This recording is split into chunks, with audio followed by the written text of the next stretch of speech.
সুপ্রিয় দর্শক, আসসালামু আলাইকুম। এয়ার ফুড 5 আপনাদের স্বাগতম।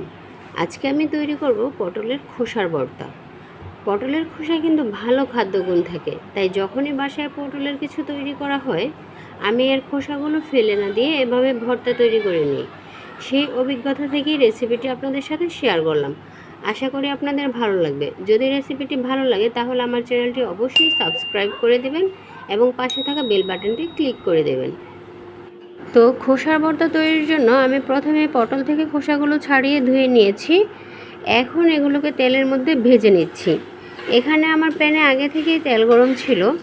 আমি যে তেলে মাছ ভেজেছি এখানে সেই তেলটাই ইউজ করেছি। তাহলে দেখা যায় ভর্তা থেকে মাছের একটা ফ্লেভার আসবে। আর এই খোসাগুলোকে অনেকক্ষণ ধরে নেড়ে চেড়ে মুচমুচে করে ভেজে নিতে হবে। তো এভাবে যখন এর কালারটা এরকম লালচে হয়ে আসবে তখন এটাকে আমি উঠিয়ে নিচ্ছি। আমি একটা ছাঁকনির সাহায্যে তেলটা ছেঁকে এগুলো উঠিয়ে নিচ্ছি। তো আমি এরকম লালচে করে ভেজে নিয়েছি। তো এখন ভেজে নিচ্ছি কয়েকটা শুকনো মরিচ।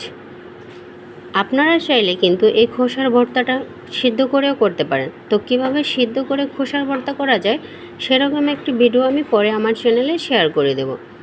তো মরিচগুলো ভাজা হয়ে গেছে, এখন এগুলো আমি উঠিয়ে নিচ্ছি। এখন ভেজে নিচ্ছি পেঁয়াজ কুচি। এখানে আমি বড় সাইজের 2টা পেঁয়াজ কুচি করে নিয়েছি। তো পেঁয়াজ কুচিটা দেওয়ার পর এর মধ্যে দিয়ে দিচ্ছি রসুন কুচি। আমি এখানে ছোট সাইজের একটা রসুন নিয়েছি। তো পেঁয়াজ আর রসুনগুলোকে তেলের মধ্যে ভালো করে ভেজে নেব। কেউ চাইলে এটা কাঁচাও ব্যবহার করতে পারে, তবে আমি এখানে যেহেতু খোসাগুলো ভেজে নিয়েছি সেজন্য পেঁয়াজগুলোও ভেজে নিচ্ছি।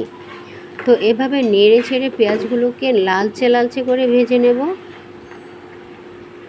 তো এখন চুলার আঁচটা মিডিয়ামে রেখে আমি পেঁয়াজ আর রসুনটাকে খুব সুন্দর করে আস্তে আস্তে নেড়ে চেড়ে ভেজে নিচ্ছি।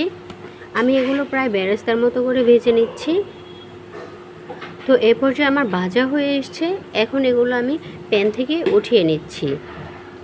তো এভাবে তেলটাকে ছেঁকে আমি এটাকে প্যান থেকে উঠিয়ে নিচ্ছি। আর সবগুলো উপকরণ আমি একসাথে করে নিয়েছি। এখন চলে যাব ভর্তার প্রসেসিংয়ে। তো সবগুলো উপকরণ আমি পাটার মধ্যে দিয়ে দিয়েছি আর এর মধ্যে অ্যাড করে দিচ্ছি লবণ দেওয়ার পর সবগুলো উপকরণ আমি একসাথে করে খুব ভালো করে বেটে নিচ্ছি। তো আমি এই ভর্তাটা শিলপাটায় করছি, আপনারা চাইলে কেউ ব্লেন্ডারেও করে নিতে পারেন। তো সবগুলো উপকরণ এভাবে একবার বেটে নেওয়ার পর আমি এর মধ্যে অ্যাড করে দেব সামান্য ধনেপাতা কুচি। এখন ধনেপাতাগুলো ভালো করে বেটে নিয়ে বাকি উপকরণের সাথে মিশিয়ে নেব। তো এ পর্যায়ে আমি এখানে সামান্য তেঁতুল অ্যাড করব। তো তেঁতুলটাকে হালকা করে ছেঁচে এর মধ্যে থেকে বিচিগুলো বের করে নেব।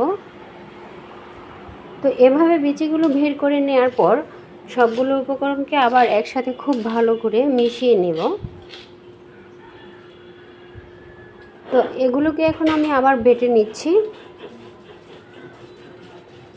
তো এই ঝাল টক ভর্তাটা দিয়ে যে কেউ কিন্তু অনায়াসে 1 প্লেট ভাত খেয়ে নিতে পারবেন।